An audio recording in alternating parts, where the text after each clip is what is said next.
parce que gi ni mu jegoon président Sonko ni mu ko taqee woon bu loolu jàllee mooy nañ bàyyi manifestation yi ñuy autorisé non dañuy waxante dëgg mais manifestation yoo xam da ngay wax ne yow da ngaa jug lii moo la tax manifester te boo jugee dem duñu wax loolu li ñuy wax mooy nañ bàyyi sàcc yi mais fan nga mas a ci àdduna ci réew ay nit yoo xam ne dañoo sàcc alalu askan ñu jàpp leen ba noppi am ñuy génnaat naan nañ leen bàyyi ngir dañ leen mosal sëñ bi loolu dafa garaaw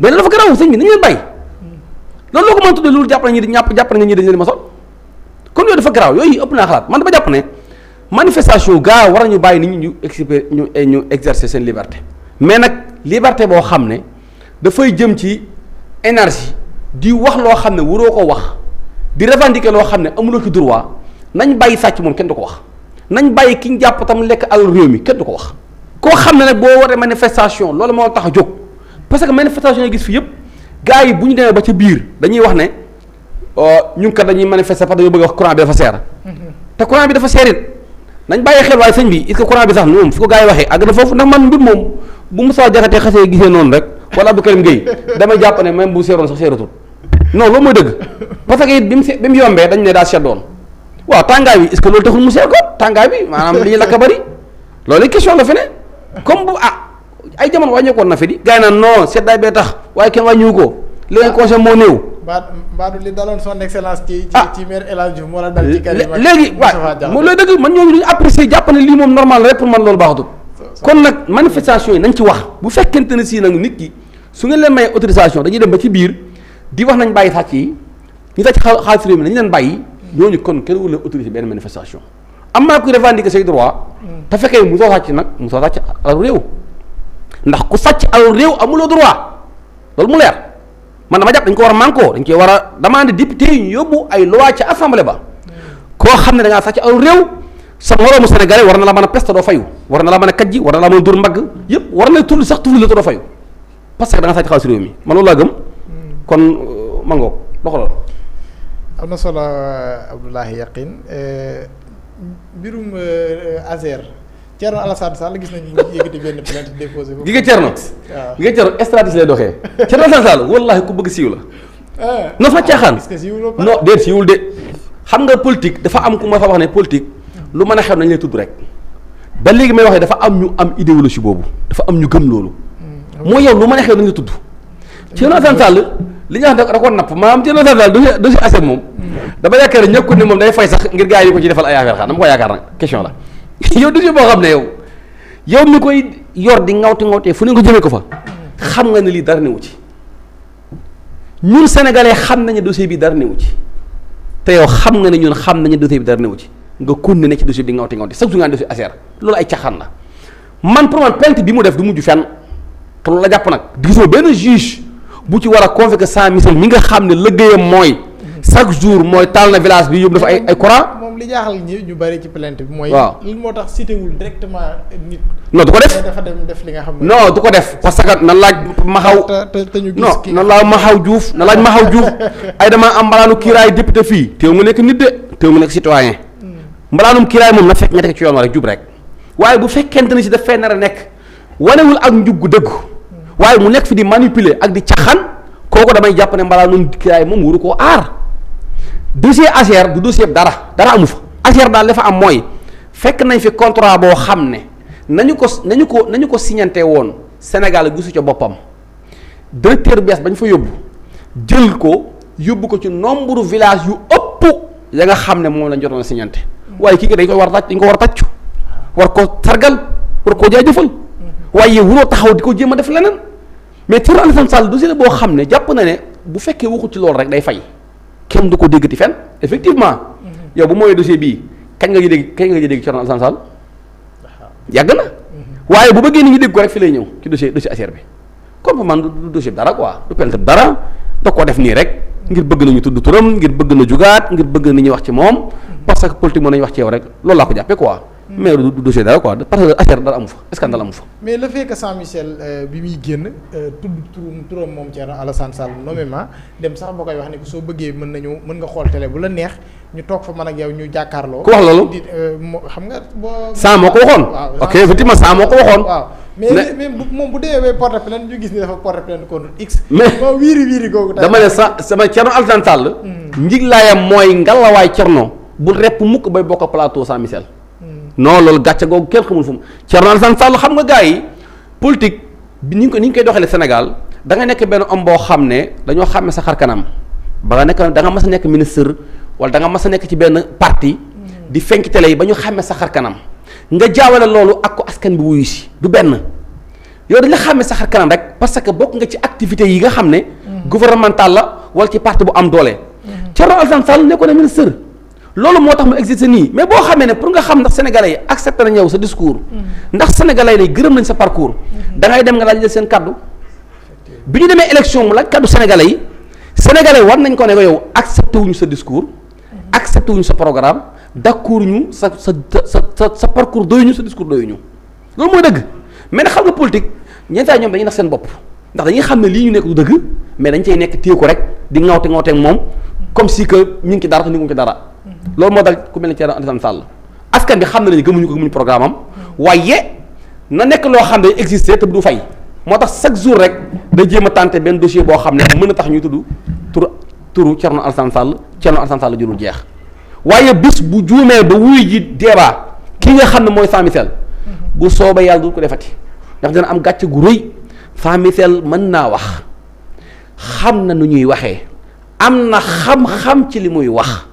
ndaw lu mën a wax nag te mën a te am fasaaxatul lisaan ba pare am xam-xam ci li muy wax kooku moom des koy moytu ci débat moo tax Thierno Alassane Sall du mës a nangu dem di toog booy bi xawatu ko ci àdduna parce que dafa perte naa moom Jean Michel kon na bàyyi caaxaan yi ba caaxaan baaxul daal moom la gëm caaxaan baaxul et puis bu fekkente ne si gëm na ne am na dossier am na lu mu yor mais na taxaw kaw Sénégalais yi defal directeur bi di plateau ñu xool. ah vraiment ah oui comme moom am na lu mu yor te dëgër na këcc. te xam na ne bu ko wane Sénégalais mën na ci amee seen sympathie. ndax politicien la xamal na la yor rek bis bu ñu yoree dossier boo xam ne bu ñu ko waxee ak Sénégalais yi lépp loo xam ne mën na leen a may sympathie Sénégalais yi wala mu ñu gën a am ci confiance. duñ ko négocier dañ koy génne table ji. kon man damay firndeel que ne. Thierno Alassane Sall li tax nanguwul def ak Jean Michel. débat parce que xam na ne wóoluwut li mu yor ci loxoom wóoluwut ay argument am wóoluwut ay sources am wóoluwut li mu yor comme document bu baax te Jean Michel moom li mu yor dëgër na li rek la du leneen waaye nag moom bëgg na chaque jour ñu koy wax rek moo tax muy jël dossier bi di nga woote fu mu jëm fa ak moom.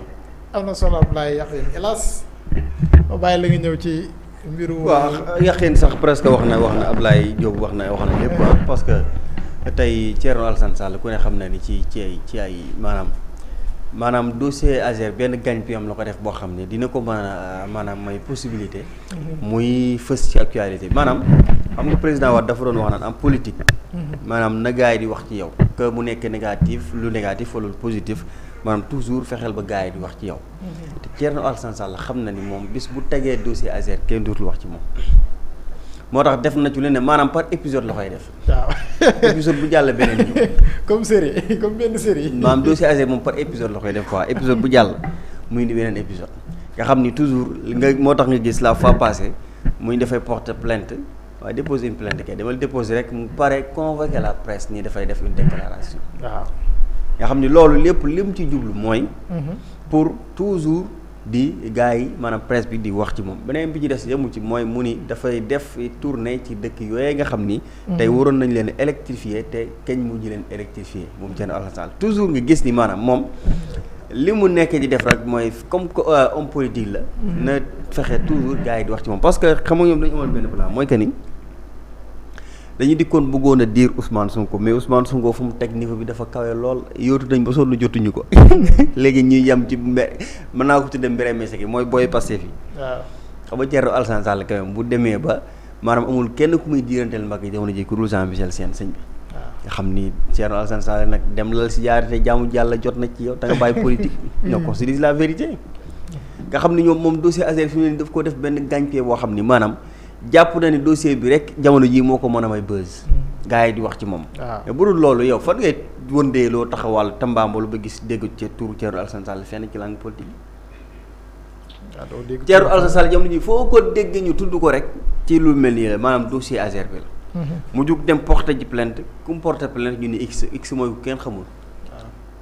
waaw ku ngeen xamul tey fii maanaam nekk fi leer nañ ñi sëñ bi nga ni da ngaa porter plainte ko ka nga porter plainte mooy ku kenn xamul léegi yoonu Sénégal la dem wëri ko xoolal ma yooyu tappale sëñ bi te yow da nga ni ci lu leer nga toog.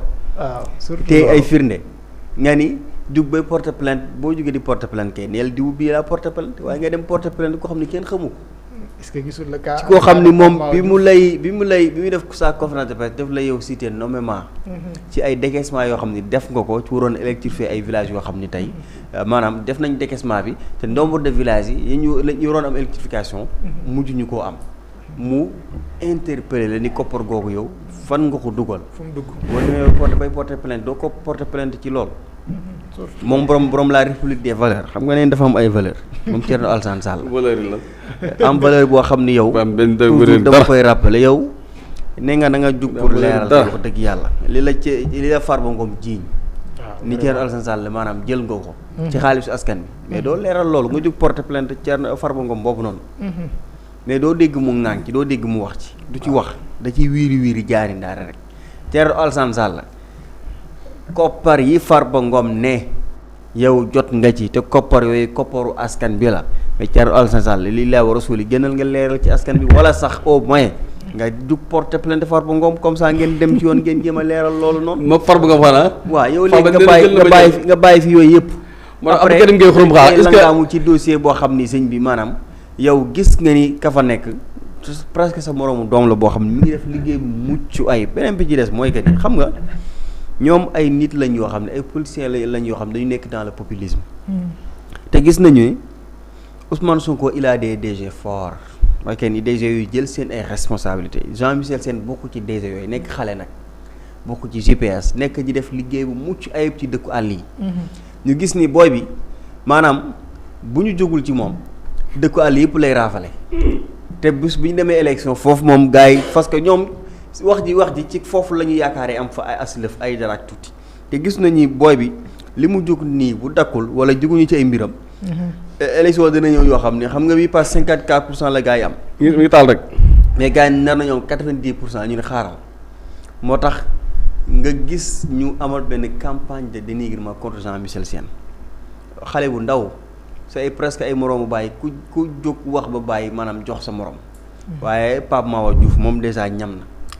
moom bi mu toogee plateau Faram-Facce di spéculer moom ba gars yi ñaf ko plainte ba mu demee yaakaar naa ni en tout cas xam na ni booy kuy wax ku ne na nga wax lu wóor waaye li ngay wax nga am ci ay firnde yoo xam ne da nga koy téye léegi nag Thierno Alassane Sall moom pour toujours wan Sénégal yi maanaam manipulation yi nekk mooy kenn gis nga bi muy def déclaration bi dafa wax ni dossier bi déjà am na ñu ko ciy menacé waaw nee na am na ñu ko ci menacé ni ko boo bàyyiwul dossier bi dina la lakk. dina la lakk dossier bi dina la lakk. ba pare menacé waat ko ni ko boo bàyyiwul dossier bi dana la ci jàpp tëj la ci kaso. xam nga dèjà mi ngi jéem a artu Sénégalais pour ëllëg bu waxee loo xam ni maanaam amu ci benn firnde bu ñu ko jàppee tëj mu ni waxoon naa leen ko dañ maa jaay doole tëj ma alors que yow yaa dugg ci loo xam ne maîtriser woo ko. c'est un terrain glissant ba pare nga wax loo xam ne amoo ci génne firnde. waxuma ne nag amu ci firnde. waaye dama jàpp ni rek moom Thierno Alassane Sall parce que ñun. wax dëgg yàlla koo mën a doon boo jugee pour leeral xaalisu Sénégalais yi ndax dañ ko luubal wala luubaluñ ko fu mu dugg kooku dañ lay ci encouragé mais na nekk loo xam ni maam bu mu rax dalay politique. gars yi seen marché yi te li ngay wax aussi maam nañ ci am firnde. loolu c'est extrêmement important. beneen parce que bu fekkente ni yow maanaam pour exister nii wax pour exister rek. tax ngay nekk di diaboliser nit ñi. matin midi soir te yow ki ngay diaboliser moom raw na la di wéy. xale la de ci ay at mais maanaam expérience am wan na ni moo leen mag fuuf yéen di nga xam ne jàpp ngeen ni yéen am expérience. yéen a jub yéen a am ay valeur ci valeur yoo xam ni maanaam Sénégalais dañ koy dégg nii rek quand même qu'on se dise la vérité xam nga Thierno Alassane Sall moom maanaam li mu fi defoon ci jamonoy Macky Sall loolu rek ci la bëgg a langaamu si bi jàpp ni ci koo xam ni man dama ko woowee politicien bi nga xam ne moo dàq redoublé ci politiciens yi. parce que mosul weesu plus fort reste sëñ bi kooku nag wax dëgg yàlla na quand même dem jël retraite politique parce que Ousmane Sonko instant bi classe politique gi yàlla xam na ni gars yu bari daf leen yóbbu ci banc de touche bi te ñoom yëguñu ni ñu ngi ci banc de touche bi te balaa ñu koo yëg il sera trop tard dana fekk ñoom ñu dépenser seen énergie yàq seen xaalis ci àll bi yëpp fekk ni ñoom sénégalais yi weesu nañu leen ñoom ñi ngi ci leneen moo tax ma jàpp ni tey classe nu mu tuddati Thierno Alassane Sall ki ñoon la ñu bokk dañu war a dem gunge seen ay njaboot laal seen siyaara toog pour jaamu yàlla dëgg yàlla alaaji doxalal. am na gars yi seen marché bi wét na de marché gars ak wét yàlla seet na ko. marché woyofal dafa wét lool. nga daw mais xumbul. mais Abdou Karim Gueye mi ñëw na Abdou Karim Gueye ñëw na. ñëw na effectivement ñëw na. mais Abdou Karim Gueye sànq da nga wax ci Farba Ngom moo tax foofu faaw ma lancé Abdou Karim Gueye benn laabiré. da nga wax Farba Ngom ne effectivement moom moo taxaw ne jël naa Thierno Alassane Sall jël na. Abdou Karim te fu mu toll di défendre Farba Ngom dañ ko bàyyi mais Abdou Karim yow nga ne diine ngay dund. yow da ngay xeexal diine.